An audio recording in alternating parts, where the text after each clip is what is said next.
Olá, nós somos a equipe especializada da Escola Classe 303 da Samambaia. Nós estamos aqui para apresentar o nosso trabalho de assessoramento que estamos realizando nesse momento de isolamento social por causa da pandemia da Covid-19. Meu nome é Aline, eu sou a pedagoga da escola. Eu sou a Angélica, eu sou psicóloga da equipe. Bem, nós vamos começar falando um pouco da nossa identidade como equipe. Nós pensamos num trabalho que ele seja um reflexo daquilo que nós acreditamos que precisa ser um trabalho educativo dentro e fora de sala de aula. Então, nós temos princípios e valores que, ao invés da gente apenas reproduzir na fala, a gente tenta exercer na nossa prática de assessoramento. Nós fomos para a escola a partir de um projeto, né, no ano anterior, o projeto das comunidades de aprendizagens, criamos um núcleo lá, e a partir desse núcleo a gente começou a se envolver com a escola e ver que a escola tem um terreno muito fértil para as reflexões, né, para as conversas de novas práticas educativas, né, e aí esse ano nós fomos para lá com esse intuito, né, de fazermos um trabalho diferenciado, onde a gente pudesse exercer aquilo que a gente acredita. Conforme a Aline falou, é uma escola que tem um terreno muito fértil para a discussão das concepções, alinhamento quanto às inovações educacionais. Trazendo um pouquinho da realidade da escola, trata-se de uma unidade escolar que foi construída em 1992. O projeto inicial era para ser provisório, mas a estrutura física permanece até hoje, então a gente vê que é uma escola que tem uma estrutura não tão boa, entretanto, o material humano, ele ajuda com que as relações elas se deem da melhor maneira possível. Em 2020, a gente conta com a equipe completa, né? Psicólogo e pedagogo, orientador educacional, 2 coordenadores pedagógicos e sala de recursos específicos. Desde fevereiro, que foi quando retornou esse ano letivo, nós iniciamos um mapeamento institucional, né? Antes mesmo da pandemia, a gente já utilizava os formulários para poder mapear os dados da nossa comunidade, porque a gente queria entender realmente qual é a realidade socioeconômica e histórica dos nossos atendidos, né? Dos estudantes, das famílias. E aí a gente, naquela época, lá em fevereiro, fizemos um questionário perguntando a configuração familiar, com quem que esses estudantes moravam, a questão da renda, como que se dava tudo isso. E aí a gente teve acesso a alguns dados. Quando teve esse retorno, depois da suspensão, nós continuamos o mapeamento e chegamos aos seguintes dados que a gente vai expor, né, para poder justificar algumas das nossas ações. Então, a gente atende atualmente 449 estudantes, sendo 47 grupos de irmãos. Esse dado é muito importante para a gente, porque a gente vê quantas famílias a gente tem acesso, né? Quando a gente mapeia os grupos de irmãos fica mais claro. E aí, o que a gente percebeu? Que 75% dos nossos estudantes, eles têm acesso à internet. Entretanto, isso não quer dizer que eles conseguem acessar a plataforma, porque a maioria deles, 93%, tem acesso apenas ao celular. Isso acaba impossibilitando que eles estejam atuando ativamente lá na plataforma, né? Porque o celular, às vezes, é do responsável, que trabalha o dia inteiro, e aí não é possível esse estudante conseguir fazer tudo que é preciso lá na plataforma por conta desse empecilho. E aí a gente vê também que a grande parte dos nossos estudantes também são cuidados por outras pessoas que não os responsáveis, porque os responsáveis precisam trabalhar. Então eles ficam com avós, muitas vezes com vizinhos, outros cuidadores remunerados, e aí esse assessoramento da família também fica um pouco dificultado. Falando na família, a gente mapeou lá no início do ano que parte dos nossos estudantes eles convivem apenas com a mãe, né? A mãe solo, que é a responsável provedora do lar. E geralmente a grande parte das famílias atendidas, eles recebem apenas um salário mínimo. Então, essa é a realidade econômica do público que a gente atende. E são famílias cujos pais, né, precisam trabalhar, e isso também acaba dificultando um pouco essa questão do assessoramento das famílias em relação às questões de aprendizagem. E o tempo que eles possuem, né, que eles relataram nos nossos mapeamentos, é mais à noite no final de semana. Com relação aos professores, a gente verifica que quase 60% dos nossos docentes são do quadro efetivo e 41% são temporários. Com relação às tecnologias, a gente verifica que 46% deles não tinham nenhum conhecimento prévio em relação à plataforma Google Sala de Aula. E 87% declarou que não fazia uso das tecnologias para o fazer prático deles, né, pedagógico. Usava o computador para fazer relatórios, registros, né, da prática, mas não utilizavam para fazer as mediações, né?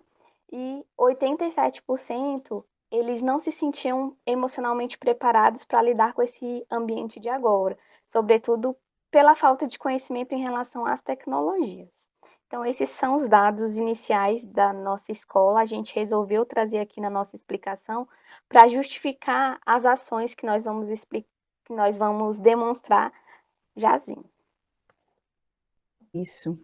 E dentro disso, a gente, principalmente após o isolamento, com esse movimento de reuniões à distância, nós conseguimos fazer esse trabalho articulado, né? Então, nada do que nós vamos apresentar foi um trabalho feito sozinho, né? Somente a equipe. Foi pensado e articulado juntamente com o SOI, com a coordenação pedagógica, com a supervisão pedagógica e com a gestão.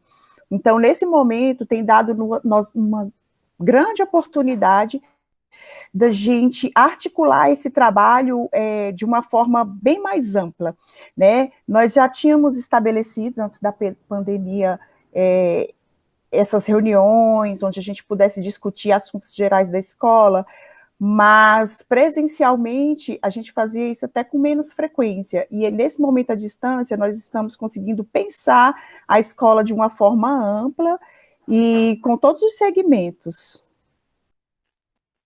Agora eu vou explicar para vocês algumas das ações que nós fizemos até agora, né, em relação a assessoramento e ao acolhimento nesses 4 eixos, em relação aos professores, gestão, famílias e estudantes. Então, nós preparamos um quadro para cada. Em relação aos professores, nós fizemos várias ações formativas, né, coletivas, tratando de temas que foram mapeados lá no início.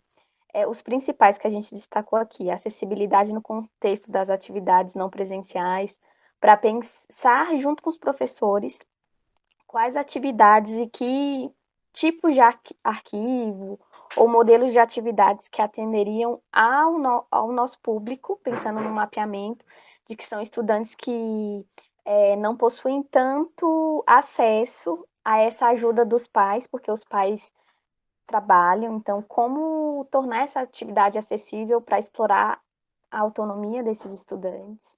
Falamos sobre adequação em relação aos estudantes que têm necessidades educacionais específicas, a avaliação nesse contexto, o que é essencial a gente pensar quando a gente fala de uma nova forma de ensino, o que avaliar nesse momento. Então, essas 3 formações foram bem importantes até agora, tiveram outras, mas a gente resolveu destacar essas. Dentro do assessoramento, a gente também tem o projeto Tutorando, que é o que a gente vai explorar mais daqui a pouquinho aqui na nossa fala. Só por alto, é um projeto em que os próprios professores ajudam e assessoram os colegas docentes. A gente, enquanto equipe, também teve uma estratégia de acolhimento, mais assessoramento, que foi abrir uma agenda fixa para receber os professores todas as terças-feiras, das 14 às 16, em que eles nos procuram para que a gente possa conversar sobre os temas relacionados às dificuldades de agora, né? Como que a gente pode ajudar os professores, então é uma agenda fixa nossa. Sempre a participação nos encontros de planejamento, né? A coordenação pedagógica, como a Aline disse lá anteriormente. Todo o trabalho é feito em conjunto, então, quando a coordenação pedagógica, a supervisão marcam os encontros, nós da equipe somos convidadas a estar junto para pensar com os professores, né, nas estratégias, claro que com o olhar da equipe. Em relação ao acolhimento, nós fizemos rodas de conversa com os professores, no início com maior frequência, agora com a periodicidade mensal, então são momentos em que a gente conversa sobre uma série de temas em relação à saúde mental e atenção psicossocial. Nós tivemos também momentos de compartilhamento em todas as ações formativas. Então, vai iniciar uma ação formativa, a gente faz inicialmente um acolhimento para saber como estamos chegando no ambiente virtual, quais os sentimentos que estão mais predominantes, né? Além disso, a gente também fez muitos vídeos com mensagens de acolhimento e reconhecimento dos profissionais. E uma ação bem importante é o acolhimento dos professores que chegam à escola. A gente faz uma conversa inicial para poder situar o professor sobre o mapeamento da nossa escola, desse momento, enfim, recepcionar esses profissionais. Em relação à gestão, o grande ganho mesmo nesse momento de isolamento é que a gente conseguiu integrar bastante com a gestão, né? Como eu estou chegando esse ano, eu ainda estava nesse processo de conhecendo a escola, de mapeando, de compreendendo, mas quando veio o isolamento, nós tivemos muitos momentos juntos, né? E o grande ganho é justamente da gestão ter compreendido qual é o papel da equipe, que esse papel de assessorar, de dar esse suporte a eles. Então, nós fazemos as reuniões integradas, nós temos um dia fixo para isso, e em alguns momentos, quando eles precisam realmente ajustar, alinhar algumas práticas, tanto entre eles, quanto com outros segmentos da escola, eles nos convidam para a gente prestar esse assessoramento, para esse pensar juntos, né? Então, eu considero um grande ganho nesse momento essa ampliação do entendimento do papel da equipe, né, junto à gestão da escola. Um pouco da assessoria às famílias. Nesse momento de atividades não presenciais, a gente da escola optou por fazer as reuniões pelo Google Meet com as famílias, né? Tanto reuniões gerais, abertas a toda a comunidade, como também por segmentos. Então, a equipe especializada sempre está presente nessas reuniões, em que a gente dá informes gerais e também faz o acolhimento, né, desses familiares, escuta como que eles estão se sentindo nesse momento de terem que abrigar a escola dentro das suas próprias casas. E aí a gente também fez, esse movimento de escuta da comunidade a partir de enquetes, formulários, para saber qual o melhor momento de ouvi-los. Tanto é que a votação, ela nos mostrou que o melhor horário para que a comunidade fale com alguém da escola é no horário noturno. Então, a gente tem optado por fazer essas reuniões nesse turno noturno. A gente também da equipe participa dos grupos de WhatsApp, e aí tem um grupo institucional em que a gente consegue ter acesso direto às famílias, né, sem essa intermediação dos professores. E nele a gente consegue mandar mensagens de acolhimento, informes importantes, mandar as próprias enquetes, né, e ter essa comunicação mais facilitada com a comunidade escolar. Então, é um canal muito bom de assessoramento. Fora os vídeos explicativos que a gente também fez para poder estar esclarecendo algumas dúvidas, sempre ações coletivas, nunca é só a equipe, mas unidas com os outros atores da escola. Em relação ao acolhimento, uma estratégia muito importante foi ouvir as famílias durante a entrega do material impresso. E aí, só esclarecendo, nós duas da equipe somos do comitê local e, por conta da organização da escola, fomos designadas para participar da entrega de material impresso. E aí a gente quis fazer desse momento também um momento de acolhimento e escuta. E aí a gente registra isso numa planilha integrada, a fala do pai em relação às dificuldades, em relação ao não acesso à plataforma, e a gente faz chegar esses dados aos professores, para que a gente tenha uma maior empatia com essa comunidade que está recebendo o programa Escola em Casa e para que a gente também consiga aprimorar. Então, a gente percebe que essa escuta sensível é uma forma de acolhimento também. Fora isso, fizemos vídeos, elaboração de folder. Toda vez que tem entrega de material impresso, a gente manda um folder com materiais de acolhimento mesmo, de colaboração com as famílias para esse momento.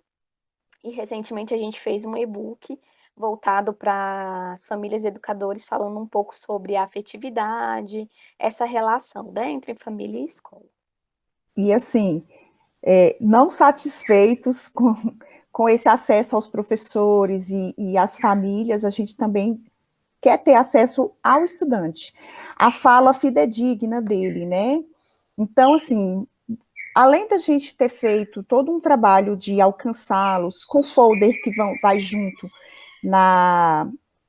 no material impresso, né, com dicas de estudo, de rotina, nós também queremos ter um acesso próximo com eles. Então, a gente participou de alguns momentos em sala de aula, né, com alguns professores nos convidaram para estar interagindo com eles, e criamos a sala de leitura, que a gente vai abranger melhor, né, mas nós também pensamos nele, né, neles, ao fazer o vídeo de acolhimento, com a linguagem própria, né, porque nós trabalhamos numa escola classe, são crianças. Uma das atividades que a gente mandou, a gente pediu o feedback deles através de desenho ou de escrita, falando das suas emoções, como é que eles estão nesse momento, né? E em relação à sala de leitura que nós vamos falar posteriormente, nós estivemos ativamente, né, ligadas desde a participação até os momentos que acontecem ao vivo dentro da sala de leitura. Então, nós gostamos de estar perto também do nosso estudante, né? Para a gente não ter uma fala, assim, uma compreensão desse estudante só pela fala do professor ou só pela fala da família. A gente precisa escutá-los também e entendê-los, e a gente tentou abrir esse espaço para ouvi-los. Agora a gente vai falar um pouco sobre as ações de destaque, né, que a gente pensa que foram diferencial dentro desse momento de assessoramento. Então, são ações de acolhimento e apoio. Pensando no eixo dos professores, a gente gostaria de destacar o projeto Tutorando. É um projeto em que nós fizemos um mapeamento dos professores que têm um pouco mais de habilidade em relação às tecnologias, para eles se tornarem tutores dos professores que precisam, nesse momento, desenvolver essas habilidades, né? E aí levamos para a gestão e foi institucionalizado, né, o uso desse projeto todas as quartas-feiras, à tarde. Os encontros são pelo Meet, e o tutor, ele vai tirando as dúvidas dos tutorandos e de uma maneira prática, né? Então, tem aqui um link que vai mostrando como é que o projeto funciona, mas a gente vê que é uma prática que pode colaborar, inclusive, com o fazer pedagógico dos professores daqui para frente, porque a partir do momento em que eles veem esse movimento de colaboração uns dos outros e que a gente aprende não só pela aula, mas a partir de um fazer prático e dessas trocas, eles podem estar expandindo isso para os próprios estudantes, né? Então, o projeto Tutorando também trouxe essa questão da cooperação entre os sujeitos, dos professores. E aí é importante lembrar que esse movimento colaborativo surgiu entre eles próprios, né? Um que sabia mais estava apoiando o outro que estava precisando nesse momento, e a gente só organizou em forma de projeto, mas era uma ação que já estava acontecendo entre os próprios profissionais. Outra ação que a gente gostaria de destacar é a elaboração do e-book voltado às famílias. A gente percebeu que muitos pais, muitos familiares estavam com uma fala bem marcada em relação a não se sentirem aptos nesse momento a assessorar os filhos, um pouco frustrados, né, em relação a esse momento. E aí a gente organizou esse material de forma a refletir junto com as famílias e com os educadores qual o papel da família e dos professores, da escola, nesse momento de atividades não presenciais. Não para eximir a família desse papel mediador que ela já possui, mas para que ela não venha se sentir sobrecarregada em assumir um papel que não é dela, que é o de professor. Então, a gente vem falando nesse e-book sobre essas concepções, sobre a questão da afetividade, né, para auxiliar os educandos nesse momento. A gente trata um pouco sobre a necessidade de aprimoramento da comunicação entre escola e família. E outro ponto importante, a importância da rotina nesse momento de aulas em casa, né? Então, esse material ele foi preparado com muito carinho para ajudar os professores e as famílias também nesse momento. Uma outra ação que a gente falou anteriormente, que é dar destaque, é a criação da sala virtual de leitura. Então, a princípio, a gente pensou num momento de interação mesmo, né? Onde a gente entraria pelo Google Meet para termos um momento com os estudantes. E isso não com a gente tomando a frente. Nós estamos participando, assessorando as duas professoras que cuidam da a sala de leitura, né? Então, a gente participou da elaboração, da criação, colocamos materiais lá de pesquisa, de leitura também, e abrimos também algumas pesquisas lá dentro, com forma de atividade por formulário, onde as crianças pudessem se expressar, o que elas estavam achando deste momento, como elas estavam se sentindo. E aí a gente foi percebendo como que esse momento também é difícil para elas, né? Então a gente fez uma pracinha virtual dentro dessa sala, onde lá eles podem chegar e falar o que quiserem. Então a gente quis trazer esse contato com eles fora da obrigatoriedade das atividades de sala de aula. E aí ficou fixo de todas as sextas-feiras nós temos uma programação ao vivo pelo Google Meet. Então nós tivemos aula de xadrez, dobradura, mas dentro desses espaços, nas nossas conversas e reflexões acerca da sala de leitura, nós sempre tentamos trazer a reflexão de que eles estão no momento que eles precisam se expressar. Então, dentro desses espaços, a gente procura abrir esse espaço onde eles se colocam, onde eles trazem as suas experiências, o que eles têm aprendido, como eles têm se sentido nesse período de isolamento, né? Então, na sexta, nós temos esse momento ao vivo e a cores, né? Onde nós temos esse contato com os estudantes. E aí, para concluir um pouco a nossa fala, né? Com todas as nossas ações, pensando no nosso plano de ação lá do início e que a gente teve que reorganizar para esse momento atual, no final das contas, a gente, enquanto equipe especializada, quer contribuir com a escola para que ela seja um espaço mais democrático, para que os sujeitos ali envolvidos, eles pensem e ajam de forma a respeitar as diferenças. E assim a gente tenha uma transformação social efetiva. Quando eu digo que a gente pretende ajudar para que a escola seja um espaço mais democrático, é que em todas as nossas ações, a gente sempre incentiva a escola a abrir o espaço de diálogo e escuta da comunidade. Então, se a gente vai pensar um plano estratégico de retorno, a gente propôs que ele fosse votado pela comunidade.